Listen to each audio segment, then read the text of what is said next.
하나님 말씀 보겠습니다. 하나님의 말씀은 사무엘하 12장 15절에서 23절입니다. 사무엘하 12장 15절에서 23절 말씀까지입니다. 교독하겠습니다. 나단이 자기 집으로 돌아가니라. 다윗의 아이가 죽다 우리아의 아내가 다윗에게 낳은 아이를 여호와께서 지심에 심히 앓는지라.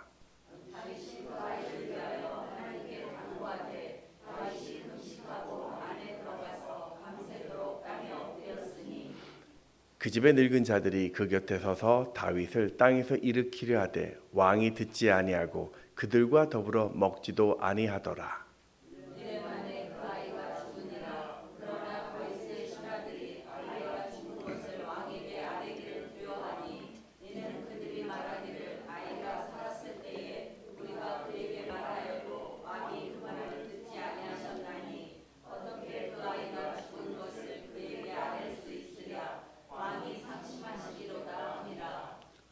다윗이 그의 신하들이 서로 수군거리는 것을 보고 그 아이가 죽은 줄을 다윗이 깨닫고 그의 신하들에게 묻되 아이가 죽었느냐 하니 대답하되 죽었나이다 하는지라.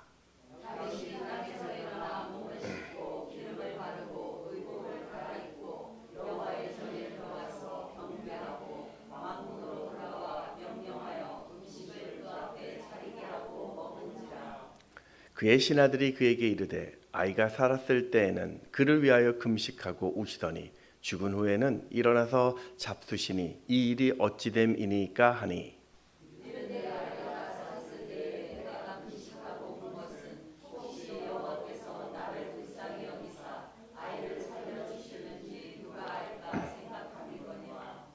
함께 읽겠습니다.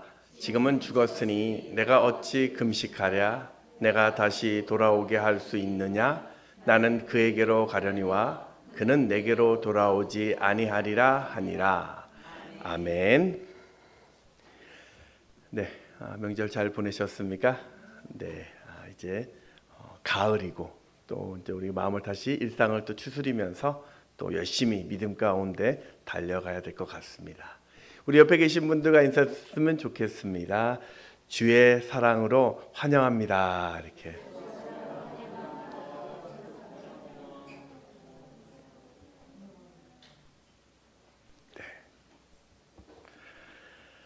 네. 여러분 그 운전을 하다 보면은 그 길을 지나쳤거나 잘못 들었을 때 가장 먼저 해야 될 일, 유턴이라는 표지가 있습니다. 왜냐하면 이 유턴의 장소를 놓치면 더 많은 시간을 들여서 다시 돌아와야 하기 때문입니다. 인생도 그렇습니다. 우리가 실수를 하거나 잘못을 알면 즉시로 유턴할 수 있다면 그것이 인생에 얼마나 큰 힘이 되는지 우리는 늘 경험하고 있습니다. 바라기는 오늘 여러분 모두가 늘 바른 길에 서시고 혹시라도 그 길에 어긋났다라면 즉시라도 유턴하는 은혜가 있기를 축복합니다. 오늘 본문에는 이스라엘에게 이 다윗이란 그 이름은 참 멋지고 위대한 인물입니다. 성경은 그를 어떻게 평가하냐면 여호와는 나의 목자시니 내게 부족함이 없다라고 고백할 수 있는 행복한 인생을 산 사람. 사울 왕을 죽일 수 있는 기회가 있었음에도 불구하고 하나님이 기름 부은 왕을 내가 죽일 수 없다면서 그 믿음을 보인 사람. 어떤 상황 속에서도 하나님께 그 길을 물으며 인생을 걸어갔던 기도의 사람. 그래서 지금도 유대인들은 자신들의 나라를 다윗의 왕국이라고 이야기하고 있고 국기도 보면 저 삼각형의 두 가지 별, 저걸 다윗의 별이라고 이야기를 합니다. 오늘 배경은 이 다윗이 이스라엘을 괴롭히던 적들을 거침없이 격파하면서 그 이름을 떨칠 때였습니다. 하루는 암몬 족속이 쳐들어와서 괴롭히니까 다윗이 직접 나가야 되는데 요압 장군을 대신 보냈는데 그도 역시 암몬을 크게 이기고 있다라는 전가를 받습니다. 얼마나 기뻤겠습니까? 그렇게 이제 모든 걱정을 좀 내려놓고 승리의 소식만 기다리고 있었습니다. 그런데 이 평안함이 방심이 되어서 치명적인 유혹에 빠집니다.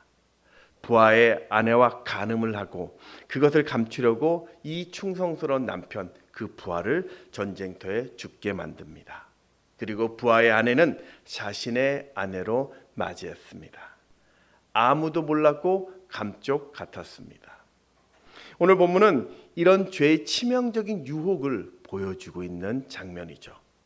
저는 우리가 죄를 짓지 말아야 하지만 또 그 죄에 넘어진 이후 어떻게 다윗이 그 죄에서 유턴할 수 있는지를 오늘 본문을 통해서 살펴보면서 우리도 어떻게 하나님의 관계를 회복할 수 있는지 두 가지로 또 점검하고자 합니다.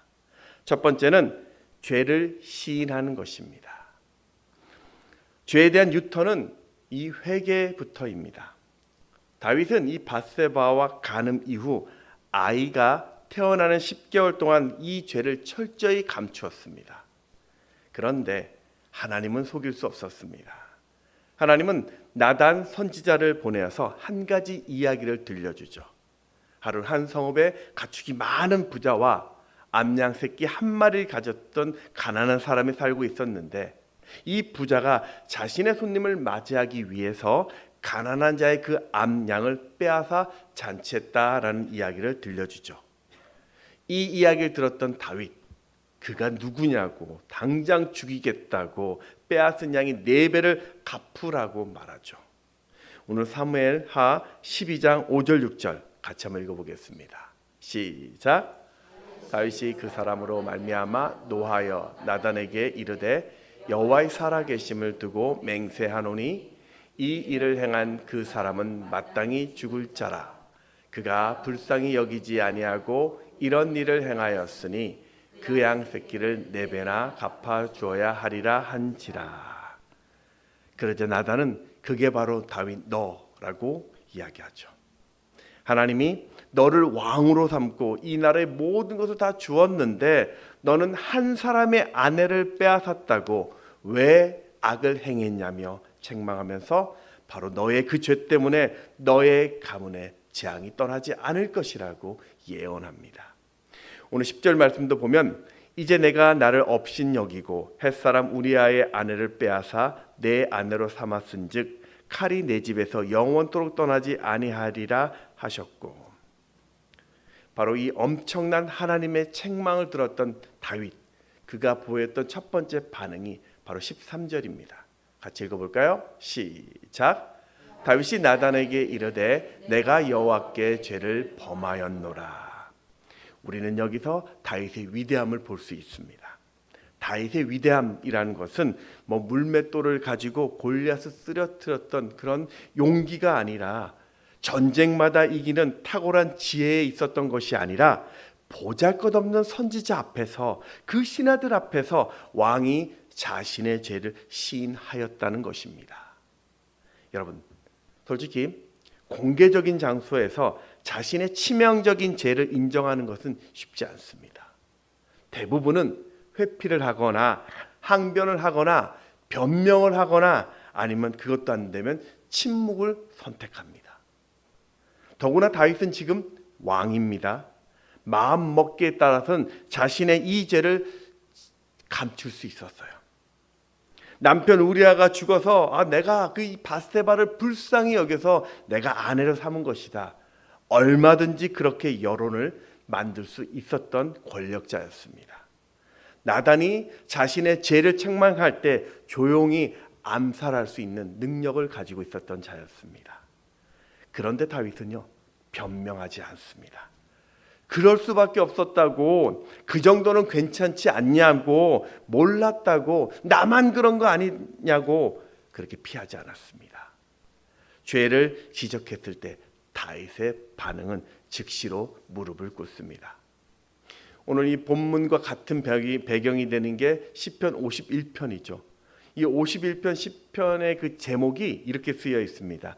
다윗이 밧세바와 동침한 후 선지자 나단이 저에게 온 때에, 오늘 본문의 배경입니다. 이 51편에 보면 내가, 나라는 단어가 무려 26번이나 나오고 있습니다. 나의 죄악, 내 죄과 내 모든 죄악, 다윗은 우리라고 쓰질 않아요. 유감이었다라고 말하지 않습니다. 실수였다라고 말하지 않고 그 죄가 기억나지 않는다라고 이야기하고 있지 않습니다. 오히려 나는 원래부터 그런 죄인이라고, 나는 그런 죄에 무너지는 죄인이라고 고백하고 있습니다.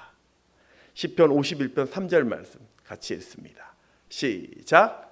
무릇 나는 내 죄가를 아오니 내 죄가 항상 내 앞에 있나이다. 그런데 다윗 그렇게 죄를 고백했더니 어떤 일이 일어났냐면 곧바로 죄사함을 받습니다. 오늘 13절에 보면 다윗이 나단에게 이르되 내가 여호와께 죄를 범하였노라 하매 나단이 다윗에게 말하되 여호와께서도 당신의 죄를 사하셨나니 당신이 죽지 아니하려니와. 사랑하는 여러분, 하나님의 은혜는 내가 죄를 시인한 그때부터 임합니다. 내가 죄를 고백할 때 하나님의 관계는 회복됩니다. 그러니 죄를 감추지 마시고 변명하지 마십시오. 왜 사람들이 죄를 이기지 못하냐면 그 죄를 죄라고 인정하지 않습니다. 죄를 인정하지 않으니까 우리는 십자가표로 달려가지 않습니다. 그런 회개가 없으니까 우리는 늘 그 죄의 종으로 사는 것입니다. 여러분, 죄는 죄로 보아야 합니다. 크던 작던 숨기려 하지 마시고 변명하려 하지 마시고 회피하지 마시고 하나님 앞에서 그 죄를 인정하십시오. 사울 왕이 왜 무너졌을까요? 사무엘 선지자로부터 죄를 책망받았을 때 사울은 자신의 죄를 본 것이 아니라 자신의 체면을 먼저 보았습니다. 내가 왕인데 감히 어디서, 나는 옛날에 그 사울이 아니야, 이 정도 가지고 뭘 그래. 그런데 바로 그 정도 때문에 그 가문이 몰락했습니다. 잊지 마십시오. 죄는 숨길 수 없습니다. 그러니 죄가 생각날 때마다 자복하시고 죄사함 받는 여러분 되시기를 축복합니다. 그런가 하면 두 번째, 끝까지 은혜의 자리를 지켜야 합니다. 다윗은 나단 선지자로부터 자신은 살지만 그 아이가 죽게 된다라는 말을 듣게 됩니다. 오늘 13절 14절 같이 한번 읽어보겠습니다. 시작. 다시 나단에게 이르되 내가 여호와께 죄를 범하였노라 하매 나단이 다윗에게 말하되 여호와께서도 당신의 죄를 사하셨나니 당신이 죽지 아니하려니와 이 일로 말미암아 여호와의 원수가 크게 비방할 거리를 얻게 하였으니 당신이 낳은 아이가 반드시 죽으리이다 하고. 여러분, 오늘 내 죄 때문에 내 자녀가 고통받는다면 그걸 볼 수 있는 부모는 정말 없을 것입니다. 다윗도 자신의 죄로 죽어가는 그 아기를 포기할 수 없었습니다. 신하들이 말렸지만 모든 것을 다 제쳐두고 땅에 엎드리며 금식하며 밤새 기도합니다.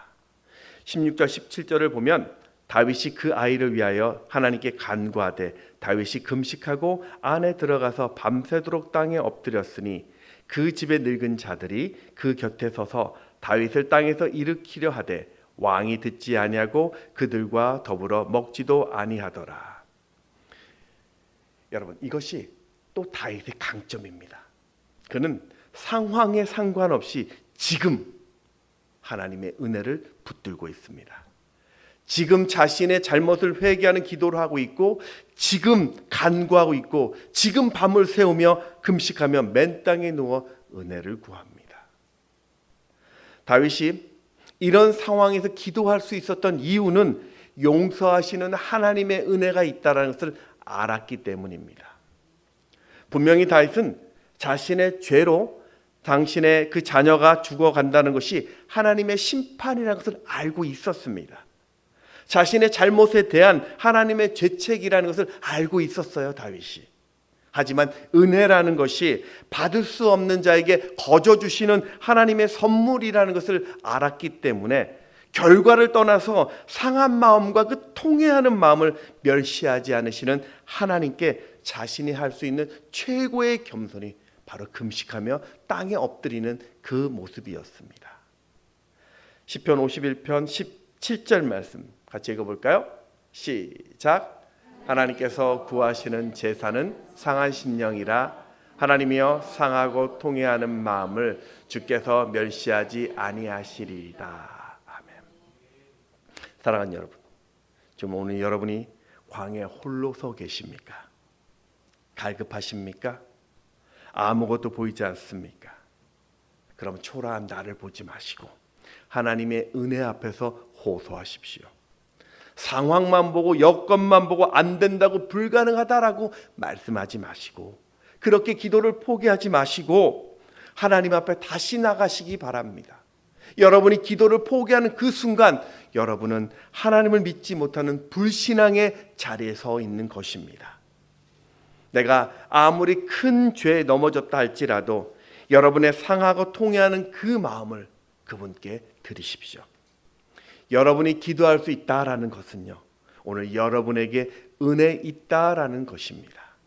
그런 나에게도 용서하시는 하나님의 긍휼이 있다는 것을 믿는 모습이, 그 신앙의 모습이 주님 앞에 긍휼로 상하고 통회하는 그 마음으로 하나님 앞에 나가는 것입니다. 근데 문제가 하나 생겼습니다. 이런 마음인데 병든 그 아이가 죽게 됩니다. 오늘 18절 상반절에 보면 이래 만에 그 아이가 죽으니라. 아니, 방금 그렇게 하나님 앞에 전심을 다했고 참회하고 긍휼의 은혜가 있다고 하는데 결과는 뜻밖의 전혀 다른 모습입니다. 오늘 이 부분이 참 우리를 혼란스럽게 만드는 것 같아요. 그렇게 내가 진심이었고 하나님께 열심을 구했다면 뭔가 다른 반응이 있어야 하지 않겠습니까? 아무리 정성을 들이고 내가 노력하고 은혜를 구하면 그 은혜의 부스러기라도 있어야 하지 않을까요? 그런데 상황은 내가 그렇게 전심을 다했는데도 더 안 좋아집니다. 실패의 자리에 쓰게 됩니다. 수렁에 빠지게 된다라면 우리 안에 드는 마음이 그럼 내가 굳이 하나님을 찾을 이유가 뭐가 있을까요? 이런 마음 아닙니까? 이럴 거라면 내가 굳이 기도할 그 필요가 무엇이 있을까? 근데 정답은요, 그래도 구해야 된다라는 것입니다. 왜냐하면 내가 전심을 다해 구하는 그 구함의 과정이 하나님 보시기에 믿음이기 때문입니다. 분명한 것은 하나님 향한 그 간절한 마음을 주님은 보고 계십니다. 자, 다시 한번 다윗의 모습을 살펴보겠습니다. 다윗은 아이가 죽었다는 그 이야기를 듣자 곧바로 왕의 직무에 복귀를 하죠. 오늘 20절, 21절 말씀 같이 또 읽어보겠습니다. 시작. 다윗이 땅에서 일어나 여호와의 전에 들어가서 경배하고 왕궁에 돌아와 명령하여 음식을 그 앞에 차리게 하고 먹은지라. 그의 신하들이 그에게 이르되 아이가 살았을 때에는 그를 위하여 금식하고 우시더니 죽은 후에는 일어나서 잡수시니 이 일이 어찌 됨이니까 하니. 아멘. 분명히 식음을 전폐하고 슬퍼했던 왕이 아들이 죽었다는 소식이 듣자 아무렇지 않게 일상으로 복귀하는 장면입니다. 이런 모습의 신하들이 의구심이 생긴 겁니다. 아니, 사람이 어떻게 저렇게 180도 바뀌냐? 방금까지 금식하며 눈물을 흘리던 다윗, 저거 맞아? 저거 쇼한 거 아니야? 그런 의문이 생길 만합니다. 그런가 하면 또 하나님을 향해서는 야, 하나님이 그렇게 사랑한다는 다윗인데 다윗이 저렇게 목숨을 걸고 기도했는데도 야, 결과를 보니 별것 없네. 하나님 참 냉정하시다. 그렇게 사람들이 생각하지 않을까요? 자, 그럼 다윗이 왜 180도 달라졌을까요? 22절, 23절에 보면 이르되 아이가 살았을 때 내가 금식하고 운 것은 혹시 여호와께서 나를 불쌍히 여기사 아이를 살려주실지 누가 알까 생각함이거니와 지금은 죽었으니 내가 어찌 금식하랴. 내가 다시 돌아오게 할 수 있느냐? 나는 그에게로 가려니와 그는 내게로 돌아오지 아니하리라 하니라. 답은 23절에 있는 혹시라는 단어입니다. 우리 23절 다시 한 번만 떼어주시겠습니까? 23절을요. 자, 한번 같이 읽어볼까요? 시작. 이르되 22절 말씀을 다시 한번 띄워주세요. 시작. 이르되 아이가 살았을 때 내가 금식하고 운 것인 혹시 여호와께서 나를 불쌍히 여기사. 아멘. 혹시라는 단어. 이 혹시는 하나님을 시험하는 불신앙이 아니라 어떤 요행을 바라는 기대감이 아닙니다. 다윗이 이야기한 혹시는 절대적인 주권을 가진 하나님의 은혜를 구하는 단편적인 모습입니다. 그러니까 은혜의 결과가 무엇이든지 그건 전적인 하나님의 뜻이라는 것을 인정하는 다윗의 단어였습니다. 혹시 아이가 살았으면 좋았겠지만 하나님께서 심판으로 그렇게 결정하셨으면 가슴 아프고 고통스럽지만 그 결정에 다윗이 순종하겠다라는 단어가 혹시 안에 들어있는 단어였습니다. 그래서 그는 아이가 죽었을 때 더 이상 금식도 슬픔도 의미 없다는 고백이었던 거죠. 다윗은 나아가 비록 지금 자신이 아들이 내 곁에 없지만 언젠가 자신이 그 아들 곁으로 가게 된다는 하나님의 법칙을 알았기 때문에 지금의 이 현실을 믿음으로 받아들이고 있는 것입니다. 바로 이게 다윗의 강점입니다. 그는 그렇게 간절히 기도해도 아이가 살아나지 못함에 대해서 속상하게 하거나 억울해하지 않았고 하나님이 그 징계도 자신에게 주신 은혜로 받아들이면서 그분을 경배하게 된 것이죠. 우리 20절 말씀도 같이 한번 읽어보겠습니다. 시작. 다윗이 땅에서 일어나 몸을 씻고 기름을 바르고 의복을 갈아입고 여호와의 전에 들어가서 경배하고 왕궁으로 돌아와 명령하여 음식을 그 앞에 차리게 하고 먹은지라.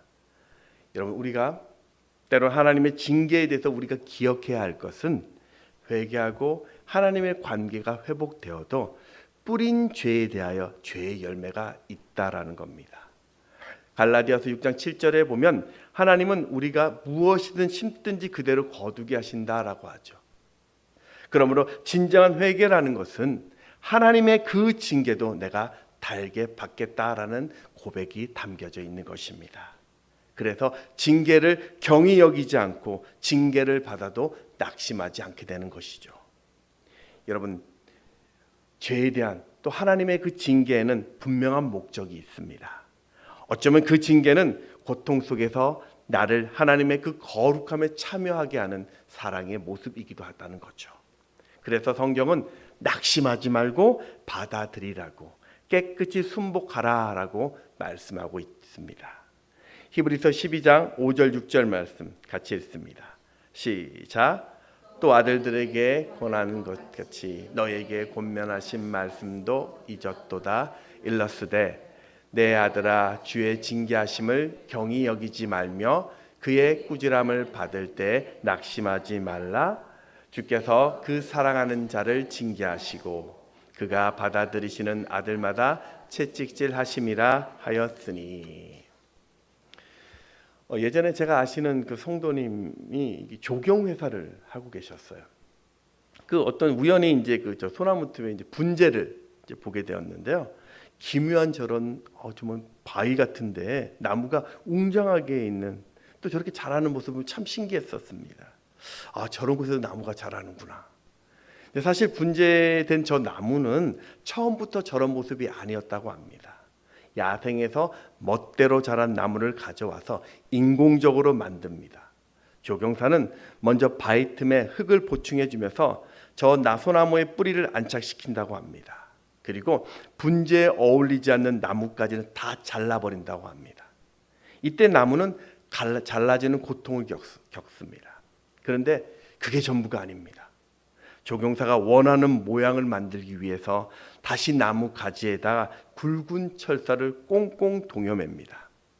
그래서 나무는 굵은 철사에 굴복되어 나무의 그 자유를 잃어버리고 조경사가 원하는 부분으로만 자라게 되는 거죠. 그제서야 철사를 풀게 됩니다. 그때부터 그 나무는 값비싼 분재가 된다고 합니다. 하나님은 때때로 우리에게도 징계라는 고통의 가위를 통해서 내 뜻을 굴복시킵니다. 심판이라는 그 강력한 철사로 옴짝달싹 못하도록 우리를 동여맵니다. 그런데 그 모든 것이 고통 자체의 목적이 있는 것이 아니라 나를 향한 하나님의 귀한 손길입니다. 그래서 인내와 순종으로 그 손길을 겪어내면 우리는 또 다른 모습으로 서 있게 될 것입니다. 그렇게 하나님의 징계 손길에 끝까지 은혜의 자리를 지켰던 이 다윗, 그의 유턴 이후의 삶을 한번 살펴보겠습니다. 먼저 밧세바는 다윗의 아내로 인정받습니다. 원래 밧세바는 간음한 여인, 남편을 죽게 한 여인, 자신의 아들을 죽게 한 부정한 여인이라는 이 꼬리표를 달고 평생 살아야 할 비참한 인생이었습니다. 그 부정한 여인이 하나님의 용서하심과 위로하심을 받아 이제는 다윗의 아내 밧세바라고 그의 삶이 회복됩니다. 사무엘하 2장 24절 상반절에 보면 다윗이 그의 아내 밧세바를 위로하고 그에게 들어가 그와 동침하였더니, 또한 이 여인을 통해서 이스라엘의 역사상 전무후무한 하나님이 사랑하시는 아들을 낳게 됩니다. 24절 하반절에서 25절을 보면 그가 아들을 낳음에 그의 이름을 솔로몬이라 하니라. 여호와께서 그를 사랑하사 선지자 나단을 보내어 그의 이름을 여디디아라 하시니 이는 여호와께서 사랑하셨기 때문이라. 솔로몬이란 뜻이 샬롬, 평화죠. 여디디아는 하나님의 사랑을 입은 자라는 뜻입니다. 그의 이름처럼 그는 하나님이 기뻐하시는 성전을 짓게 되고 그 지은 성전에 임하시는 하나님의 진정한 평화를 이 솔로몬을 통해 보게 해주셨습니다. 말씀을 정리하겠습니다. 여러분, 세상 모든 사람들은 다 실수를 합니다. 때로 죄를 범합니다. 때로는 그 죄 때문에 긴 고통의 시간을 보내기도 합니다. 그런데 기독교는 인생의 그 막다른 골목에서도 유턴을 허락합니다. 어떤 탈선과 그 범죄를 했다 할지라도 유턴의 표지판을 보고 유턴한다면 회복의 기회가 있습니다. 내 안에 숨겨진 죄, 연약함, 게으름, 부정, 자기 변명, 그곳에서 뛰쳐나와 하나님께로 돌이키시기 바랍니다. 여러분, 숨지 마시고요, 무관심하지 마시고 예수의 보혈 앞에서 낱낱이 고백하며 죄사함을 받으십시오. 그리고 고난과 고통 속에서도 감사함으로 그 은혜의 자리를 끝까지 견디시기 바랍니다. 어떠한 상황 속에서도 그 은혜의 자리를 포기하지 마십시오. 여러분이 그 은혜의 자리를 끝까지 포기하지 않는다면 하나님은 여러분의 그 시간 안에 혹시라는 더 선한 하나님의 계획, 더 선한 하나님의 길로 여러분을 인도하실 것입니다. 오늘입니다. 여러분, 지금입니다. 이 특별한 희망을 기억하시면서 회복되는 놀라운 은혜를 놓치지 않는 여러분 되시기를 주의 이름으로 축원합니다. 우리 찬양하겠습니다.